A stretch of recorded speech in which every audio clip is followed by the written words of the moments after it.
play. Mini Wargaming's Beat Matt Bat Rap.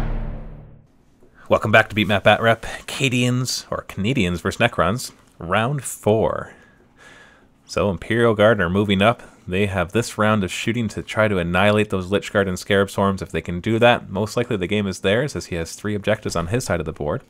So he's loading up his Chimera, moving it over, getting his Leman Russes in place, moving his Chimera up 12 inches, getting ready to possibly contest the objective on my side if he can. And then he opens fire with the Chimera with a heavy bolter into my guys. He actually manages a wound, which I failed to save, which is a big deal considering how few guys are left and how much more firepower he has. Firing at the guys from inside the vehicle. Does manage to wound, but I do save from the Melta shot.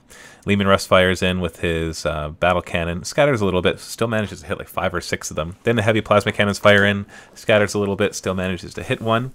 And the other one scatters over, still manages to hit a few. So lots and lots of wounds. I make 4 out of 5 of my saves, but also the Overlord and the Cryptek do go down. So hopefully they're going to stand back up, but if he kills all the Lich Guard, then only the Overlord will have a chance to get back up. Opening fire onto the remaining Lich Guard, fail with the last cannon teams.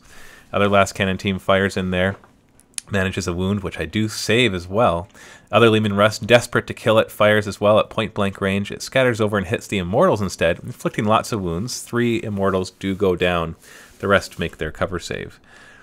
And then the other Leman Russ is firing his battle cannon, gets a direct hit on the 2 of them, and then scatters with his plasma shot, and scatters back with his other plasma shot. The 2 hits manage to inflict 2 wounds, and I fail one of those saves. We're down to 1 final Lich Guard to see what happens here. And he does also kill one of the Scarab bases as well because of the resulting blast. The 3 twin-length last cannons fire from the Vendetta. They do manage 3 wounds. Or sorry, only manage 2 wounds, and I make both of those saves. Now, do my Immortals run away? They do not, but none of them stand back up. The Lich Guard, on the other hand, they do not run away. Out of the 3 Lich Guard, only 1 of them stands back up, but that's, way better than I could have expected. The Cryptek and the Overlord both stand back up, bringing us to a total of 729 points, if you count full points values for the Overlord. The Overlord still in combat with the command squad over here. They fail to wound him, and he hits back, hits 3 times, and he wounds 3 times. So that's a serious number of wounds that he does inflict there.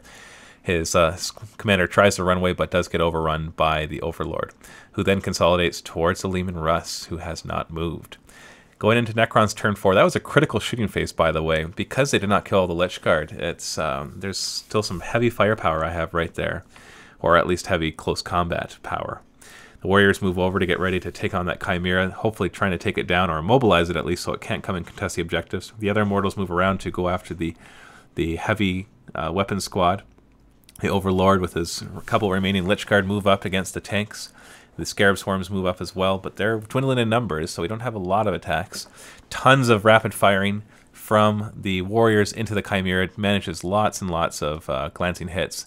And there's a vehicle immobilized and a weapon destroyed. And so now that's just a tin can sitting there. That won't be able to do anything for the rest of the game. Has no weapons left and is immobilized.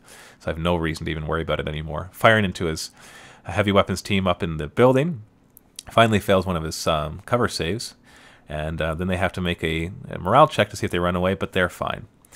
The Immortals do manage their difficult terrain test well enough to get into combat with the heavy weapon team. The Overlord charges the stationary Leman Russ, and then we have some multi-assaulting going on here with the Overlord and the Lich Guard assaulting into the Leman Russ and the Chimera, and then some multi-assaulting here with the Scarab Swarms assaulting the Medusa and the Leman Russ. Hopefully all this put together will take them on. 6 hits from the heavy weapon squad there. Do actually manage 4 wounds, but I only fail 1 of them, so 1 Immortal goes down. Hitting back, do have a War Scythe in there. The War Scythe alone insta-kills all 3 of the heavy weapon teams. And then the 1 does not come back. The Overlord then attacks the Medusa. 3 automatic hits, 1 glancing, 2 penetrating. 4 automatic hits and 3 penetrating, and 1 of those is a wreck. So the Medusa goes down without an explosion, thankfully. Stripping armor on the... Sorry, not the Medusa, that was the Leman Russ. Stripping 3 armor off the Medusa. Actually manages to wreck that one as well, bringing its rear armor down to 7 and inflicting enough penetrating hits to take it down. The other one tries to strip armor. Does not manage to strip anything off of the Leman Russ. So instead, the 1 hit from the Lich Guard does manage to knock off its main battle cannon. Against the Chimera, however, we've got 2 hits from the Overlord. The Lich Guard didn't manage to do anything. And he manages to penetrate it twice. And he gets 2 weapon destroyed. So it actually can still move, and the occupants can still fire. So end of round 4, you can see that losing that, not killing those Lich Guard did make a huge difference, as the Leman Russ and the Chimera are both seriously damaged. And the Overlord has managed to do damage over there as well. The Overlord has done tremendously well. And he's dwindling in numbers now that I've pushed through to his lines. But we still have a matter of objectives here. We're at the end of round 4, which means they're heading into turn 5, which could possibly be the last turn. And so it doesn't matter how much you've lost. If you can hold more objectives than your opponent, then you win. So part 5 is the final part. Go and watch it now. Annotations right here on YouTube, or click the link below if you are on Mini Wargaming.